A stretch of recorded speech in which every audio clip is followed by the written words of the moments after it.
Assalamualaikum. Hi guys, welcome to our third episode of ChemLife Podcast, where we breathe chemistry into life. So I'm Shuhada, and I bring to you my new friends.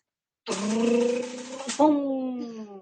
Hi guys, Assalamualaikum. I'm Zahida. Hi Hi. Zahida. How are you, Zahida? I'm fine, good. Alhamdulillah. How about you? Alhamdulillah. Oh, I'm fine. Thank you. Thank you for asking. Alhamdulillah. So, guys, our beloved listener, we are your hosts for today. So today episode is a bit, I think, interesting. So the topic for today, can we get some drum rolls? The chemist's perspective on what we eat and drink daily. Oh no. I think this topic makes my stomach rumbling right now. For our listeners, for my beloved listeners, to know deeper about this interesting topic, I will fight this rumbling. For me, it's such a catchy topic, and I think it's a quite heavy topic, but it's okay, never mind. Okay, do you know recently many websites, advertisement, and also popular articles always warn us about nasty chemicals lurking in our homes and kitchen, and also many talks about the benefits of switching to a chemical-free lifestyle. But sure, I think it's a big problem about chemical terms. What do you think? Yes, I think I can see the problems here. So the problem is the word chemical is entirely misused in this context. So everything is a chemical, like a common table salt is a sodium chloride. And even water we drink right now is a dihydrogen oxide. So of course, and there is also a toxic and harmful chemicals, but just as many are completely fine for human consumption. I agree with your point, Shu. So today, along with our speaker, we're going to share a handy guide to the chemicals in your kitchen. So you are lucky that she freely find a way to be with us today despite of the distance and her hectic schedule. And our guest of honor and speaker is known for her work in chemical catalysis. She got her master at University Kebangsaan Malaysia, UKM, in science chemistry and also finished her doctor of philosophy at UKM in science chemistry. Ladies and gentlemen, welcoming Assistant Professor Dr. Wan Zurina Binti Samad. Give a big applause. Welcome, Doctor, to our podcast. Hi, Assalamualaikum. Waalaikumsalam. How are you, Doctor? I'm fine today, Alhamdulillah. I think this is our very first meeting after we see you as our lecturer last time on catalysis. You talking about cupcakes and also the chip and all the terms to make us more understanding. I think that I still remember until today, Doctor. Thank you for your knowledge. Thank you, Doctor. Ooh, okay. Yeah, thank you so much, Doctor, for the cupcakes and all the examples in the catalysis class. And okay, before we move to our scientific discussions about our topics today, I'm going to ask you one simple question. So, Doctor, do you like ice cream? Not so much. Just moderately, not so much. So, if I can put it in a scale, from 1 to 5, you like it about 3? Yeah, maybe 5 lah, intermediate. Maybe 5. 5 out of moderately. Oh yeah. So of course, I love ice cream so much. You love ice cream, but moderately. Yeah. I've already asked Zahida that she also loves ice cream so much. So I think who not love ice cream nowadays? But sure, I think don't forget that people out there also have. Maybe some of the people out there don't like ice cream so much because of the sweetness, or maybe they have diabetes, right? They scared their diabetes get worsened and so on. But for you guys who doesn't like ice cream, please do listen to us because we are not just talking about ice cream. We will just talking about more than that. Maybe you might never know before, or there's no exposure about that before. So please stay tuned and hear us until to the end. Yeah, thank you, Zahida, for reminding me about that. So, please stay tuned with us. Okay, you guys can share our podcast. Okay, all right. done with the simple questions. So I know ice cream is a universal snack loved by everyone across the globe. But surprisingly, the dessert is not just simply made from mixing ice and cream together just like the name. It is a concoction of foam, emulsion, and dispersion. So let's first have a look at forms. So, doctor, in particular, what are there? And the most important question, how could they be so tasty?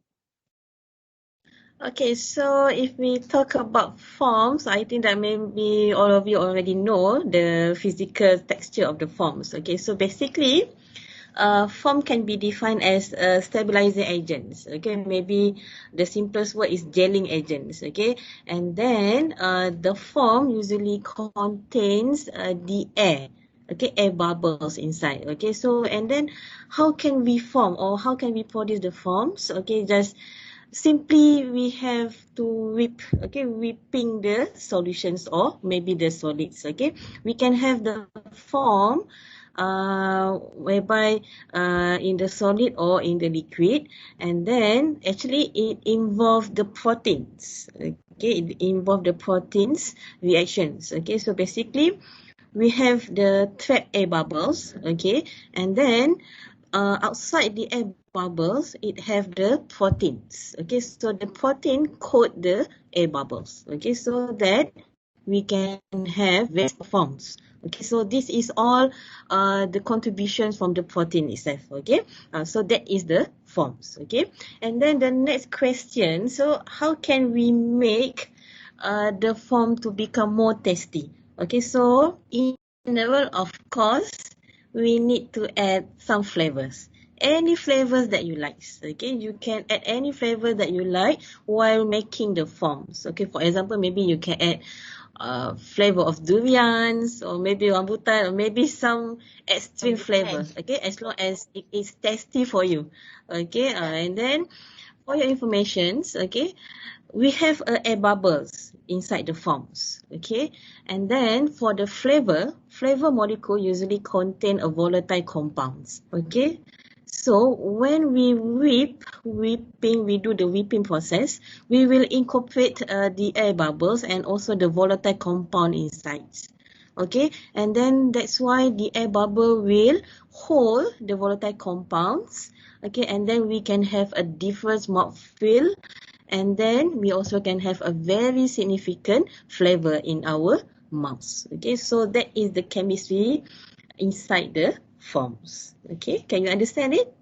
Yeah. Wow, Uh, wow, is the mind blowing explanations. Wow, foam is more than just bubbles you find in your bathtubs, and you can also find it in your dessert ice creams. And what's more important is that one of our favorite desserts, ice cream, of course, made of Yeah. foam with a flavors taste. Yeah. Yeah. So be prepared so you guys can scream for some more ice cream, I guess. But don't Right. misunderstood your form in your washing machine and form in your ice cream, okay? Don't misunderstood. Don't eat everything, okay? So okay. Um well, what about what can make an ice cream so creamy, doctor? Because it's rich and creamy ice cream is an obsession for everyone. So I think can I know what's makes the ice cream so creamy? Okay, so basically, we know an ice cream and also we know maybe a sorbet. Sorbet, their texture is much more icy. Okay, but for the ice cream, the texture usually is much more creamier. Okay, so ice cream usually what makes the ice cream become more creamier? Okay, so it have some factors. Okay, so basically the first one is the particle size. Okay, the particle size of the ice crystal. Okay, so basically inside the ice cream, we'll have the ice crystal.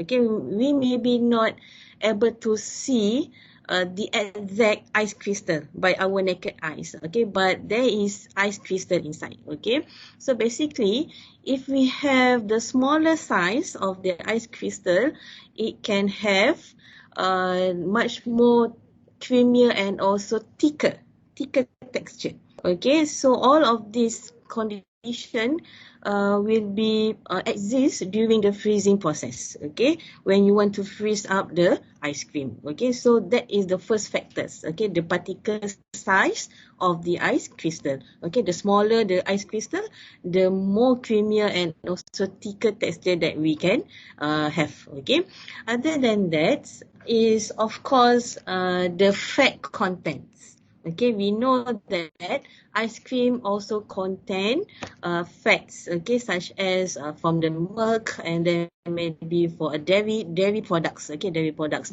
We also can call it as a fat globules, okay, so it will contain a lot of fats inside the ice cream. So the higher the content of fats, okay, you will have more creamier ice creams. Okay, so who doesn't like uh, something that have a fat content or fat flavor? Okay, so all likes that kinds of flavor. Okay, so that is the second factors that can make the ice cream become more creamy.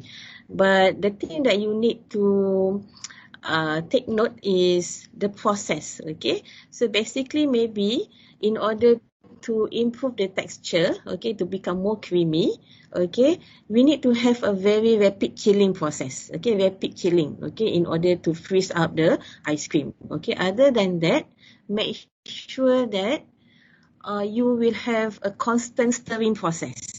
Okay, a constant stirring process, so that you will have a very homogeneous ice crystal particle size. Okay, so that is why ice cream can become more creamy. So basically, it just depends on the size of crystalline and also the amount of fats inside the ice cream. Yes, okay, Okay. factors. Okay, factors. Factors. Oh, I see. And I cannot imagine if fats, globules, and milks are not miscible. It's just like I'm leaking oil and water spreadly, like you. But it's okay, never mind. I can thanks Mr. Emulsifier enough for making our life so much better. I can say this. Yes. I can eat ice cream. Okay. Yeah, I think that's I can relate with the different texture between when we buy the ice cream Malaysia, the pop ice cream, and the ice cream we bought Nestle ice cream from the Yeah. factory itself. Yeah, you know the different texture here. Yeah. Oh, yeah, it seems unbelievable that these magical creations was created from a combination of foam, emulsions, dispersions, and all the process, I think, a bit complicated process. Well, that's a lot just for a cone of ice creams, I think. Yeah. I think we're done with the ice creams. I Okay. think people will get thirsty after having a sweet dessert ice cream, of course. So, of course, the solution is water.